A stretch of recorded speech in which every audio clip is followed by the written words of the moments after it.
Good evening, everybody. My name is Bianca Ramirez, and today I will be presenting my case study titled The American Red Cross Through the Lens of Organizational Behavior.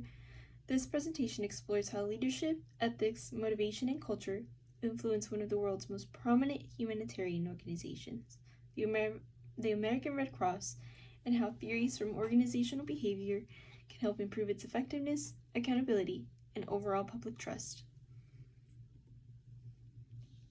The American Red Cross, or ARC, was founded in 1881 by Claire Barden, and its mission has remained consistent for over a century to alleviate human suffering in times of crisis. It is a massive nonprofit organization employing over 20,000 people and mobilizing more than 300,000 volunteers across the United States. However, alongside its incredible humanitarian contributions, the Red Cross has faced significant internal challenges, leadership instability, ethical controversies, and declining public trust.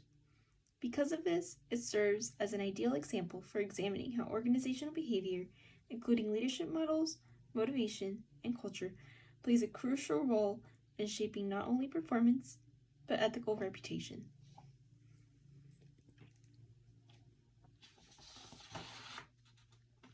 Let's begin with a brief summary of a case study done by Auburn University. Over the years, the Red Cross has faced repeated ethical scandals. For example, during major disasters such as Hurricane Katrina and the 2010 Haiti earthquake, investigations revealed that some relief funds were being misused or redirected to administrative costs. These controversies damaged the organization's reputation and raised serious questions about accountability and transparency. Structurally, the American Red Cross has a highly hierarchical design which helps it maintain control, but also slows down communication and decision-making. Despite these challenges, the organization remains vital to disaster response in the United States, proving that its operational capacity is strong, but its internal systems, leadership, and culture need significant reform. One of the biggest takeaways from this case is the importance of ethical leadership. According to Brennan Trevino, 2006, ethical leaders are moral role models who promote fairness, honesty, and integrity through both actions and relationships. At the Red Cross, ethical leadership has not always been consistent. Periodic scandals and financial mismanagement reveal that leaders at times prioritize image over accountability. Now, in order to correct this, ethics must be embedded into every layer of decision-making, from the board of directors to the frontline volunteer. This would involve mandatory ethics training, transparent communication channels, and ongoing accountability measures. When leaders model integrity, they help rebuild trust internally and externally, creating a stronger moral foundation for the entire organization. Servant leadership is another leadership approach that fits perfectly with the Red Cross's humanitarian mission. As Wheeler, 2015, describes, servant leadership focuses on empathy, service, and community building rather than authority or control. This approach encourages leaders to listen, collaborate, and prioritize the well-being of others. In the context of the Red Cross, this can mean empowering local chapters to lead initiatives based on the specific needs of their communities, rather than relying entirely on top-down decision-making from national headquarters. When leaders operate as servants first, supporting volunteers, listening to their challenges, and creating space for collaboration, they reinforce the organization's leaders and values of compassion, unity, and trust. While servant leadership promotes empathy, transformational leadership focuses on vision, inspiration, and change. This model, as explained in the International Journal of Organizational Leadership 2021, is ideal for organizations facing crisis, just like the Red Cross. Transformational leaders motivate employees and volunteers by conducting their work to a higher purpose.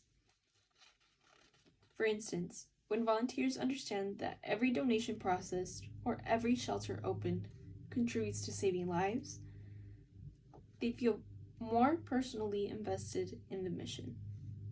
Transformational leadership also promotes continuous learning, innovation, and ethical reforms, which are all qualities that are essential for rebuilding the organization's public image and maintaining resilience during emergencies.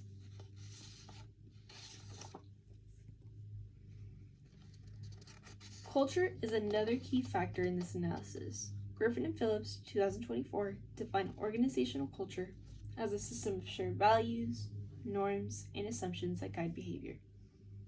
This kind of culture ensures order but can stifle communication and innovation. Volunteers have often felt disconnected from decision-making, which undermines morale and adaptability. So, to create a healthier culture, the American Red Cross needs a mission-driven, inclusive, and transparent environment. As Schwartz and Austin point out, strong nonprofit cultures integrate ethics with mission alignment, meaning every employee or volunteer should understand how their work directly supports the organization's humanitarian goals. When culture reinforces collaboration and trust, it enhances both performance and public credibility. The American Red Cross operates with a very traditional top-down hierarchy. While this provides structure and accountability, it also slows decision-making, specifically in emergencies where quick action is critical. Griffin and Phillips explain that effective structures balance control with flexibility.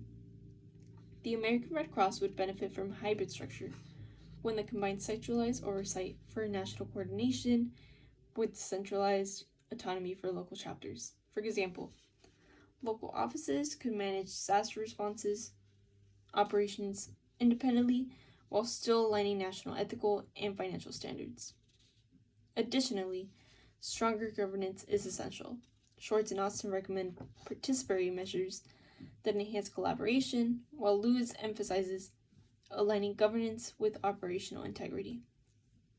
Through establishing an ethics committee, transparent audits, and open data recording and reporting, the Red Cross can reinforce accountability and rebuild trust.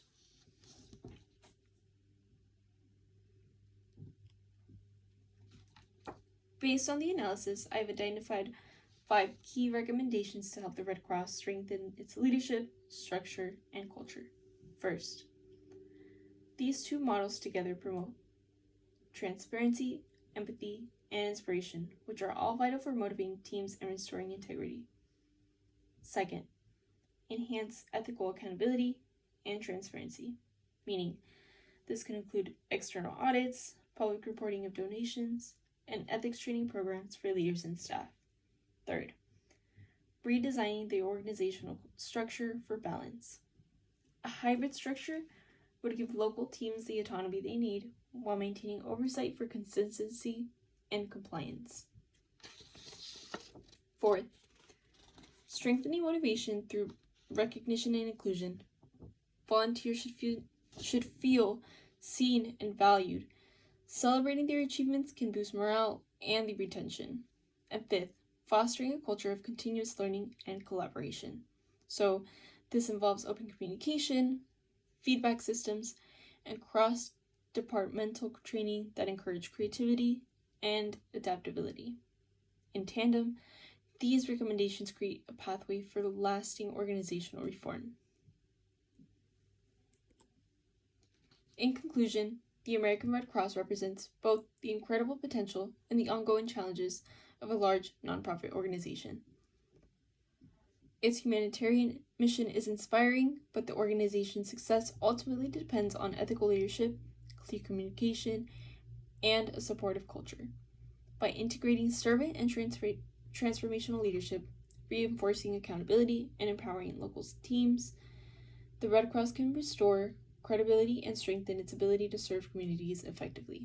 As Griffin and Phillips remind us, organizational success depends on aligning structure, culture, and leadership with the organization's goals. The story of the Red Cross is one of resilience and renewal.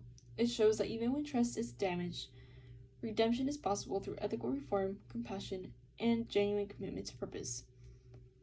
If the organization continues to evolve in these ways, it will not only continue to save lives, but also serve as a global model for ethical, people-centered leadership. Thank you so much for listening. I hope that this presentation has shed light on how organizational behavior principles can help reshape and strengthen the American Red Cross. I'll be happy to hear your thoughts. Thank you. And here are my references.